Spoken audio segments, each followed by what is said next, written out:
മറ്റു വാർത്തകളിലേക്ക് പോകുമ്പോൾ ലൈഫ് മിഷൻ കോഴ ഇടപാടിൽ മുഖ്യമന്ത്രിയുടെ മുൻ പ്രിൻസിപ്പൽ സെക്രട്ടറി എം ശിവശങ്കരനെ ഇന്നും ഇ ചോദ്യം ചെയ്യും. ശിവശങ്കരനെതിരെ വ്യക്തമായ തെളിവുകളുണ്ടെന്ന് ഇ കോടതിയിൽ സമർപ്പിച്ച റിപ്പോർട്ടിൽ വ്യക്തമാക്കുന്നു. അജി കുഞ്ഞുമോനാണ് ഈ വാർത്ത റിപ്പോർട്ട് ചെയ്യുന്നത്. അജി, ഈ കസ്റ്റഡി 4 ദിവസത്തേക്ക് കൂടി കസ്റ്റഡി നീട്ടി. ഇന്ന് ആദ്യ ദിവസത്തെ കസ്റ്റഡിയാണ്, അതായത് കസ്റ്റഡി നീട്ടിക്കിട്ടിയതിൻ്റെ ആദ്യ ദിവസമാണ്. ഏത് തരത്തിൽ ചോദ്യം ചെയ്യൽ തുടരുന്നു എന്ന് മനസ്സിലാകുന്നു. സഹകരിക്കുന്നുണ്ടോ ശിവശങ്കർ? തീർച്ചയായും ഫിറോസ്, ഈ ശിവശങ്കർ സഹകരിക്കാത്ത ഒരു സാഹചര്യത്തിലാണ് ഈ കസ്റ്റഡി കാലാവധി നീട്ടാനെ കൊണ്ട് ഇ കോടതിയിൽ ഒരു അപേക്ഷ സമർപ്പിക്കുന്ന സാഹചര്യം ഉണ്ടായത്.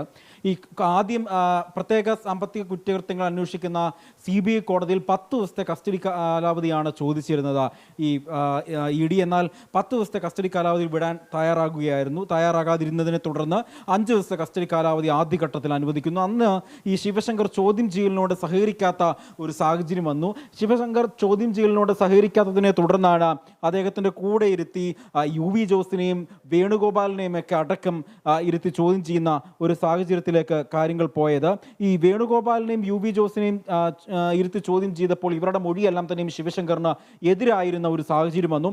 ഇന്നലെ ശിവശങ്കറിനെ പ്രത്യേക CBI കോടതിയിൽ ഹാജരാക്കിയപ്പോൾ പ്രോസിക്യൂഷൻ വാദിച്ചൊരു കാര്യമുണ്ട്. അതായത് ശിവശങ്കറിനെതിരെ ഉള്ള തെളിവുകൾ ഗൗരവമേറിയ തെളിവുകളാണ്, അത് അത്യന്തം ഗൗരവമാണ്, അതുകൊണ്ട് തന്നെ കൂടുതൽ ചോദ്യം ചെയ്തേ പറ്റൂ, 4 ദിവസം കൂടി കസ്റ്റഡിയിൽ വിടണമെന്ന് പ്രോസിക്യൂഷൻ വാദിക്കുകയായിരുന്നു. തുടർന്ന് പ്രോസിക്യൂഷന്റെ വാദം കോടതി അംഗീകരിച്ചു. 4 ദിവസത്തെ കസ്റ്റഡിയിലേക്ക് ശിവശങ്കറിനെ വിടുന്ന ഒരു സാഹചര്യമാണ് ഉണ്ടായത്.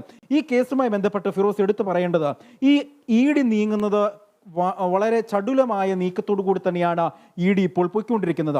ഈ അന്വേഷണം മുഖ്യമന്ത്രിയുടെ ഓഫീസിലേക്ക് നീട്ടുക എന്ന ലക്ഷ്യം ED സംബന്ധിച്ചിടത്തോളം ഉണ്ട്. കാരണം ഇന്നലെ മുദ്രവെച്ച കവറിൽ ED കുറെ തെളിവുകൾ കോടതിയിൽ ഹാജരാക്കി. നമുക്ക് മനസ്സിലാക്കാൻ ഇടപെട്ട് ചോദിക്കാനുള്ളത് നമ്മുടെ സമയം പരിമിതമായതുകൊണ്ട് ഇടപെട്ട് ചോദിക്കേണ്ടി വരുന്നത്, മുഖ്യമന്ത്രിയുടെ അഡീഷണൽ പ്രൈവറ്റ് സെക്രട്ടറി CM രവീന്ദ്രനെ ചോദ്യം ചെയ്താൽ മാത്രമേ ഈ കേസിലെ യഥാർത്ഥ അഴിമതിയുടെ ചിത്രം പുറത്തുവരുമെന്ന് കഴിഞ്ഞ ദിവസം സ്വപ്ന സുരേഷ് പറഞ്ഞിരുന്നു. അതായത് ED ലക്ഷ്യം വയ്ക്കുന്നത് മുഖ്യമന്ത്രിയുടെ ഓഫീസ് എന്ന് പറയുമ്പോൾ അത് CM രവീന്ദ്രനെ തന്നെയാണോ?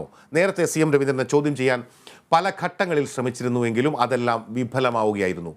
ഇപ്രാവശ്യമെങ്കിലും CM രവീന്ദ്രനിലേക്ക് ചോദ്യം ചെയ്യലെത്തും എന്ന് കരുതാമോ നമുക്ക് ഈ ഘട്ടത്തിൽ? തീർച്ചയായും ഫിറോസ്, അത് തന്നെയാണ് ഞാൻ പറയാൻ വന്നതും. CA രവീന്ദ്രനെ ചോദ്യം ചെയ്യാനുള്ള എല്ലാ സാധ്യതകളും ഉണ്ട്. കാരണം EDയുടെ പക്കൽ വ്യക്തമായ തെളിവുകളുണ്ട്. പക്ഷേ അതിനപ്പുറം മുഖ്യമന്ത്രി അജിയിലേക്ക് വരുന്നു.